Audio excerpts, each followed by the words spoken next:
चमत्कारी लड्डू गोपाल। बहुत समय पहले की बात है। मीरा अपने माता पिता के साथ रावलपुर गांव में रहती थी। उसके पास एक लड्डू गोपाल भी थे,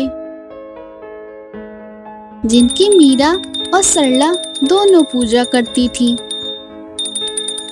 वह दोनों लड्डू गोपाल को बेटे और भाई की तरह मानती और प्यार करती थी। माँ, हम इनको इतना मानते हैं, इनकी इतनी पूजा करते हैं, पर ये हमारे लिए कुछ क्यों नहीं करते हैं? मैं तो इनको अपना भाई मानती हूँ, पर ये मेरे साथ क्यों नहीं खेलते हैं? बेटा, जितना तुम इनको मानती हो उतना ही ये भी तुम्हें मानते हैं। वह भी तुम्हें अपनी बहन की तरह प्यार करते हैं। बेटा, वक्त आने पर तुम्हें पता चल जाएगा कि ये तुम्हें कितना प्यार करते हैं। सरला मीरा को ये सब बातें समझाती है और फिर दोनों उनकी पूजा करने लगती हैं। कुछ समय ऐसे ही बीतता गया। एक दिन मीरा की माँ की तबीयत बहुत खराब हो गई और उसकी मृत्यु हो जाती है। चूंकि मीरा अभी छोटी ही थी, तो उसकी देखभाल के लिए मीरा के पिता रवि ने दूसरी शादी कर ली। शुरू में तो मीरा की सौतेली माँ मालती मीरा को कुछ नहीं कहती थी, पर जैसे जैसे समय बीतता गया, मालती का व्यवहार मीरा के लिए सख्त होता गया। मालती के अब 2 बच्चे हो चुके थे। मालती मीरा को उनका ख्याल रखने के लिए बोलती थी। एक दिन मीरा मालती से बोलती है, माँ, तुम मुझे प्यार क्यों नहीं करती? हमेशा मुझे डांटती रहती हो।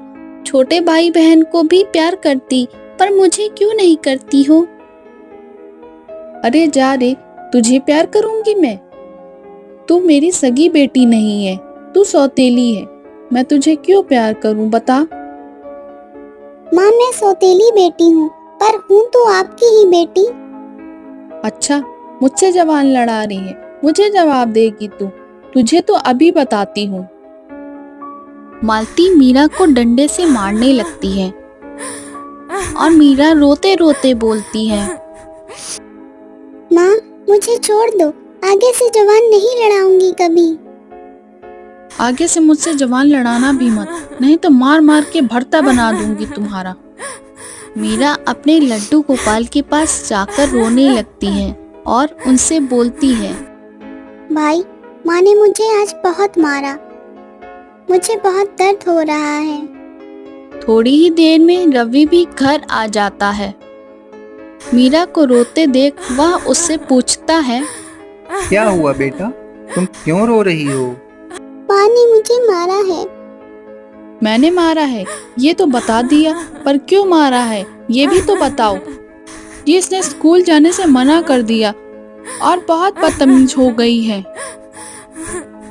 मालती रवि से झूठ बातें बताती हैं और वो खुद मीरा को स्कूल नहीं जाने देती, बल्कि उससे घर का सारा काम करवाती है।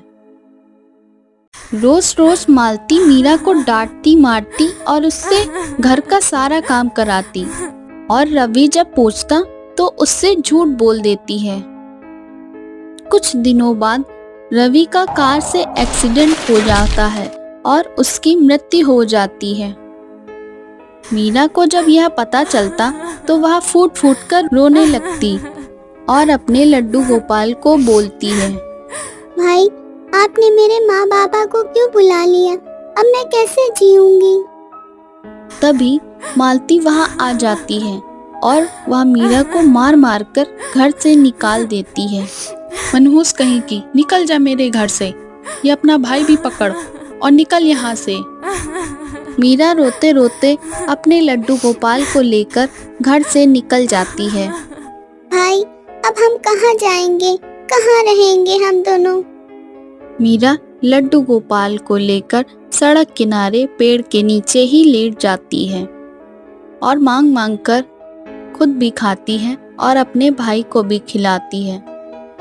कुछ दिन ऐसे ही बीतने लगी।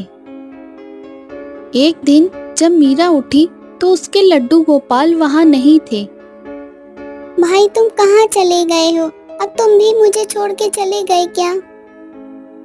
मीरा इधर उधर अपने भाई को ढूंढने लगती है और फिर जब वहाँ नहीं मिलते मंदिर में जाकर रोने लगती है। तभी वहाँ एक अमीर औरत आती है और वह मीरा को रोते देख उससे पूछती है, बेटा क्या हुआ, तुम क्यों रो रही हो? तो मीरा उससे सारी बात बताती है। तो वह औरत बोलती है, बेटा मेरी कोई संतान नहीं है, मैं भी रोज मंदिर में यही प्रार्थना करने आती हूँ। लगता है भगवान ने आज मेरी प्रार्थना सुन ली। बेटा क्या तुम मेरी बेटी बनकर मेरे घर चलोगी? हाँ माँ, मैं चलूंगी। तो मीरा ममता के साथ उसके घर चली जाती है और वहां पहुंचती है तो देखती है वहां पर उसके लड्डू गोपाल थे। वह उनको अपनी गोद में उठा लेती है। माँ, ये तो मेरा भाई राधक है। हाँ बेटा, ये तुम्हारे ही भाई हैं। ये आज मुझे मेरे घर के पास पेड़ के नीचे मिले थे। ममता मीरा का अपनी बेटी की तरह ही पालन पोषण करने लगती है और उससे बहुत प्यार करने लगती है। और उधर मालती के हाथों पैरों में एलर्जी हो जाती है। अब उसके बच्चे भी अपनी माँ को घर से निकाल देते हैं। चमत्कारी लड्डू गोपाल। रामनगर गांव में रानी नाम की एक लड़की अपने माता पिता के साथ रहती थी। रानी का कोई भाई नहीं था। वह दूसरे के भाई बहन को लड़ते झगड़ते प्यार करते एक दूसरे का ख्याल रखते देखती थी और यह सब देखकर हमेशा अपनी माँ से बोलती थी, माँ, मेरा भाई कब आएगा? मुझे भी उसके साथ लड़ना झगड़ना और प्यार करना है। माँ यह बोलकर हमेशा टाल देती थी कि वह अभी भगवान के पास है, वह जल्दी ही तुम्हारे पास आएगा। देखते ही देखते कुछ दिन ऐसे ही बीत गए। एक दिन रानी की माँ को यह पता चला कि वह फिर से माँ बनने वाली है और वह यह बात रानी के पिता रामू को बताती है और वह बहुत खुश होकर बोलता है, अरे वाह, अब तो रानी बिटिया का सपना पूरा हो जाएगा। अब उसका छोटा भाई आने वाला है जो उसके साथ खेलेगा और उसे प्यार करेगा। रानी की माँ ने जब रानी को बताया कि अब उसका इंतजार खत्म हो गया है, आखिरकार भगवान ने उसकी सुन ली, तब रानी खुशी से नाचने लगी। कुछ दिनों बाद कृतिका ने एक लड़की को जन्म दिया। तब रानी अपनी माँ से बोली, माँ, मेरा भाई आ गया है, मुझे दो ना खिलाने को। तो माँ ने उदास होकर बताया कि यह उसका भाई नहीं बहन है। तो रानी जोर जोर से रोने लगी और रोते रोते वहाँ से चली गई। रानी की माँ ने उसको समझाते हुए बोला, बेटा भाई से अच्छा बहन होती है। तुम जितना उसे प्यार दोगी वह उतना ही तुम्हें प्यार देगी। तो रानी माँ की बात सुनकर उसे प्यार करने लगी और उसका ख्याल रखने लगी। कुछ सालों बाद उसकी माँ की मृत्यु हो गई। माँ की मृत्यु के बाद अब रानी ही घर का सारा काम करती और अपने पिता और बहन का ख्याल रखती। अब रानी को अपने भाई न होने की कमी महसूस होने लगी। वह रोते रोते मंदिर में जाकर बैठ गई। वहाँ के पुजारी जी ने उससे पूछा, क्या हुआ बेटा, तुम क्यों रो रही हो? तो रानी ने उन्हें सब बताया। तो पंडित जी ने मंदिर से एक मूर्ति लाकर रानी को दी और बोले, बेटा ये लड्डू गोपाल जी हैं, आज से यही तुम्हारे भाई हैं। तुम इन्हीं की पूजा करो और इन्हें ही अपना भाई मानो। आज से तुम्हारे भाई का नाम राधक है। पंडित जी, ये तो भगवान जी हैं, ये मेरे भाई कैसे बन सकते हैं? हम भगवान को जिस रूप में मानकर पूजा करते हैं, भगवान हमें उसी रूप में मिलते हैं और हमारी पूजा का फल देते हैं। यह बात सुनकर रानी लड्डू गोपाल जी को लेकर घर चली जाती है और अब उन्हीं को भाई मानकर उनके साथ रहती है और उनकी पूजा करती है। उनको भाई की तरह प्यार दुलार से भोग लगाती और उनकी सेवा करने लगती है।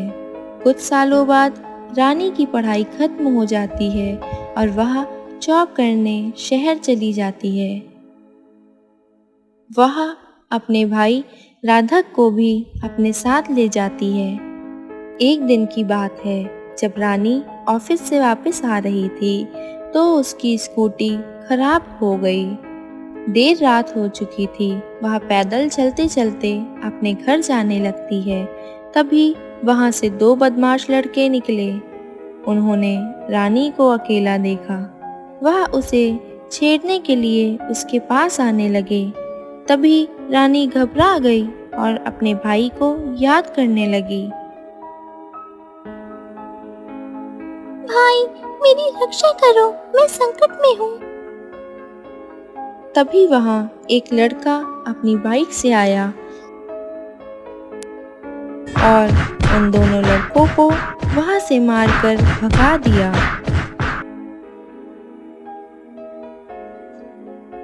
आपका धन्यवाद जो आपने मेरी रक्षा करी। मेरी स्कूटी खराब हो गई थी, इसीलिए मुझे पैदल जाना पड़ा। आज अगर आप ना होते तो पता नहीं क्या होता। आप कौन हो भाई? दिखाओ अपनी स्कूटी, क्या खराबी आ गई है इसमें? तो रानी ने उसे अपनी स्कूटी दिखाई। उस लड़के के छूते ही रानी की स्कूटी ठीक हो गई। कौन हो आप? आपके छूते ही मेरी स्कूटी ठीक हो गई। तुम्हारा भाई राधक। यह बोलते ही वह गायब हो गया और रानी यह देखकर दंग रह गई। वह जल्दी अपने घर गई और राधक को पकड़कर रोने लगी। मेरे भाई, मैंने आज आपको सच में पा लिया है। मैं बहुत खुश हूँ। आपके जैसा भाई मुझे मिला है। तो बच्चों, हमने इस कहानी से यह सीखा कि हमें सिर्फ अपना कर्म करना चाहिए, फल की चिंता नहीं करनी चाहिए और भगवान पर हमेशा विश्वास रखना चाहिए।